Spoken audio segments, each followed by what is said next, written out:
as many small agency owners know, there's this challenges of you can only get so much done in a day. Team can only get so much done. And bigger agencies have more resources and capacity to just service clients in different ways that you can. ChatGPT now, I think, balances the playing field. Welcome to the Simple and Smart SEO Show podcast, where we talk all things brand building SEO, helping you connect with your audience, elevate your visibility, and grow your business. I'm your host, Krista Waddell, here to bridge the gap between SEO strategy and real-world business success by bringing you insights, stories, and conversations from the SEO community and beyond.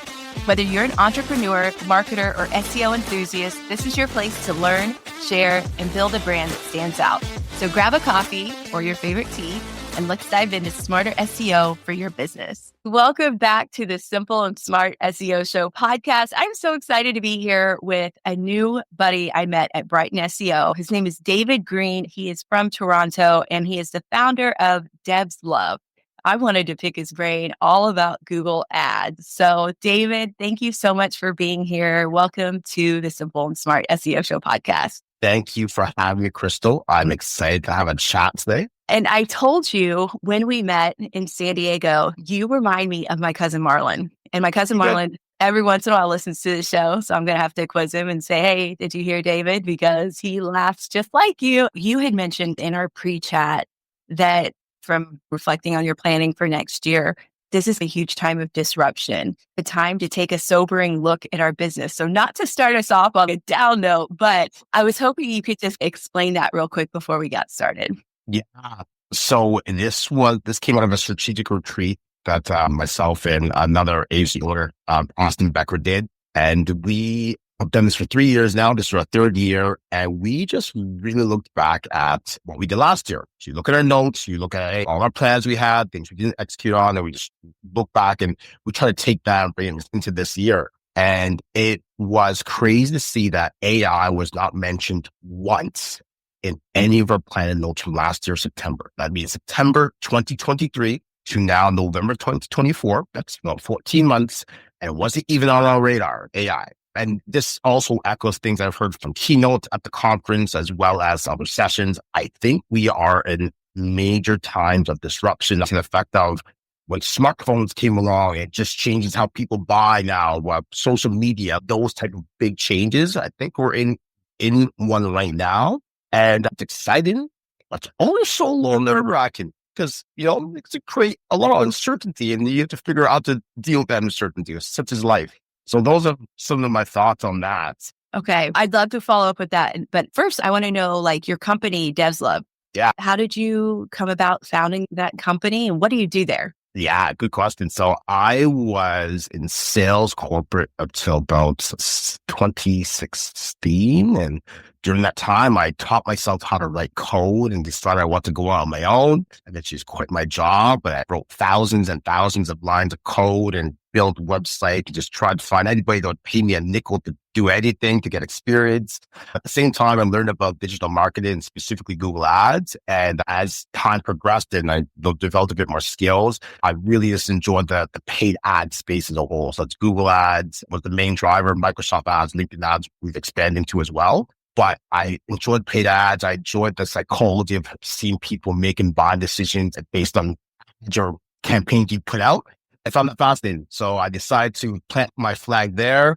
I stopped writing code and decided that I don't want to spend my days and nights writing copious lines of code. So here I am right now, and we are now 8 years in. It's been a fun journey with ups and downs, but it's been really good being able to serve clients and to help businesses grow and have some good success stories. I feel like there's some sort of divine intervention here speaking to me because my newest dream is to write code. And then I'm hearing you say, don't do that. Do this. I actually listened to a Python book on Audible. So I listened to the entire book because I'm one of those people that prior knowledge is really important to me. I need to be able to connect something with something else in order to be able to learn it. And I listened to the book and then I was going to start doing some projects. The app that I actually want to build is for Shopify. And so I spoke with someone else at the conference and they were like, ooh, it's not Python that you want to use. It's the other one. Is it JavaScript? Is that the other one? JavaScript, yeah. Yeah. So I was like, oh my gosh, he probably saved me a lot of time. Yeah, Can I add to that? sure. Love for you too. Who do I think would give you great advice? First name Chat, last name GPT. Oh, yeah. But he or she gives pretty good advice specifically on code. And there's Okay. one thing he writes really well. So just for context, so for automations, one thing we've been trying to do with our client accounts to automate simple tasks. So if we're bidding too much on a keyword, automate it based on rules and drop bid or increase bids, whatever it may be. Versus having to manually do this over the years, we've now set these scripts using JavaScript. You can go to ChatGPT, say, this is what I want to do. It goes, it pulls the Google Ads API and knows like how to write the code, gives you back the script or the code base. And then you have to maybe tweak it here and there. If it doesn't work, you say, this doesn't work, figure out why. But I'll tell you, Crystal, it writes really good code.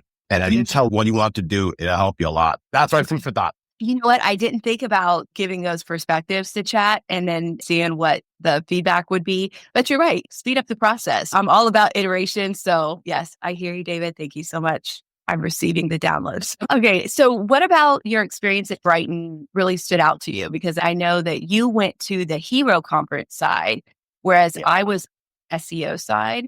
So what was that like for people who run ad agencies and work in ads? Yeah. So the ad side was some good sessions that got to like the nitty gritty details on specific platforms, whether it be Facebook, Google, LinkedIn. So some good sessions, some advanced learned in specific themes. I found that the biggest takeaway though, I actually switched off of the PPC side, the paid side, and went to the SEO side for the keynote on the end of day one, which was Will Reynolds. I'm very happy I made that decision. I like the way Will Reynolds thinks. So I'll come back to that. But on the PPC side, the second day of the keynote was with Frederick Valais.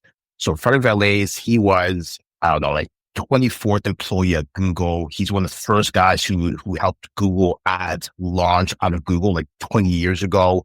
He left, started his own software company. So he knows Google Ads, paid ads really well. And he said for the first time in his 20-year career or 20 years in the space, he says that he thinks Google search is in trouble. I've never heard that before, but that's what he said. And I've read both his books, and he's a guy I would trust in this topic. And he just gave us a breakdown of why. And if you think about it, have you used Perplexity? I have. It's one of those things. It's not one of my workflows. Like I'm just using it yesterday, and it was just, I'm not paying for it. But please tell me about Perplexity. I'll just say Perplexity is one example, but I just find the experience to be better.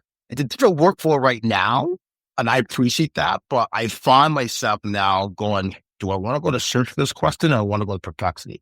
And a year ago, there wasn't even a thought. It was like, it was going to go to Google, or when we go to Bing, I'm going to Bing. Well, we all know that. But now it's, am I going to Google or am I going to Perplexity? Because Google, for good and bad, you're going through like the ads at the top, and then you're going through individual links, and the experience has really evolved well over the last few years as AI started to evolve. And now you can see they're trying to put in these AI overviews at the top of their pages so they get up to the time. But I think some other platforms are like into the market now, and they're creating these better experiences that people will go, hey, they're helping me out. I switched my default search engine to ChatGPT. So that forced a change in my workflow.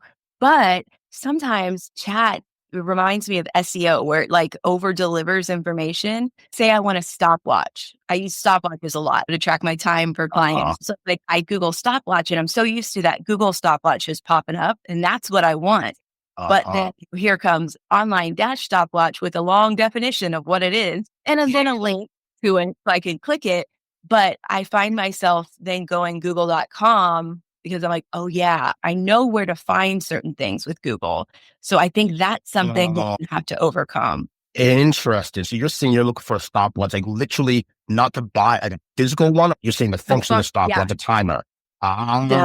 So you go to Google, it knows instantly what you want. So you go in there, it gives you the stopwatch, you press start, and it's done. Versus the other one, it's probably giving you an AI overview of, better stopwatch are something like that. Exactly. They three of us stopwatch. I'm like, I just let alone how long I'm working. Okay. Yeah, I got you. Interesting. I got to take that back to my own, my laboratory in my mind. That makes sense though. Okay. Okay, so after the conference, after you've had a chance to assimilate some of the stuff you learned, you sat down and you had your strategic session and the Yeah. planning session. And you mentioned that AI wasn't even in the conversation from your last strategic plan. What did you take away from this year to put in for 2025? Yeah, good question. I think we were really looking at, as much as AI is going to create some disruption for every industry, or most industries, I should say, and we don't know what that looks like exactly, it also creates opportunities. I like to think of myself as someone who's relatively resourceful. I can connect the dots and find ways to get things done. And as many small agency owners know, there's just challenges of, you can only get so much done in a day. Team can only get so much done. And bigger agencies have more resources and capacity to just service clients in different ways that you can. ChatGPT now, I think, balances the playing field. I am so glad you said that. I am so glad you said that because I feel the same way. We just had a client, for example, where we try to focus a lot on YouTube ads. YouTube ads, videos that keep on growing. Everyone knows that. TikTok emerged and YouTube and other platforms emerging as well. And we want to show value for YouTube ads. But anybody who's run a YouTube ad before can tell you that you don't see direct correlation between somebody seeing a YouTube ad, going to a website, making a purchase, that purchase conversion coming back to Google Ads and saying, yay, we made money from that one. That doesn't happen cleanly.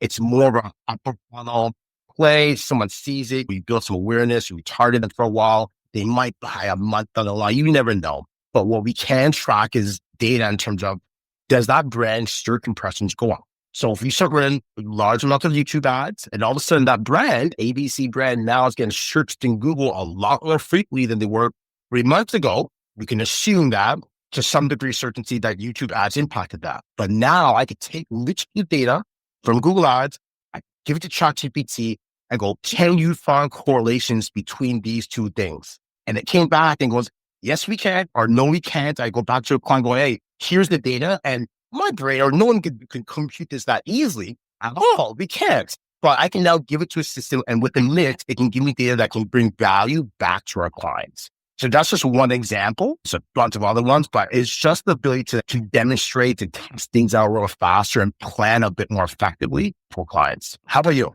What was the key thing that you saw? Oh man, I hate to say this out loud because as a smaller entrepreneur who does everything herself, there's a lot of things that I have been able to see from an organic perspective that either work or don't work very quickly. I was an early adopter of Jasper and spoke in my Black Friday episode about how I had to finally end my relationship with Jasper. It was really hard. It was almost like a relationship with a person. I had to let him go because ChatGPT has given me so much more functionality. And I'm creating my own GPTs. Those are things that I could probably monetize later. So as much as I love Jasper, I had to let Jasper go. But I've been using Jasper. I've been using Surfer SEO. I've been using some of these LLM/AI model driven tools for a while. And so to hear a lot of the larger companies make this shift to omni-channel marketing, it's important that the conversion isn't so easy to pinpoint. Because I've seen it, even from like GA4 analytics.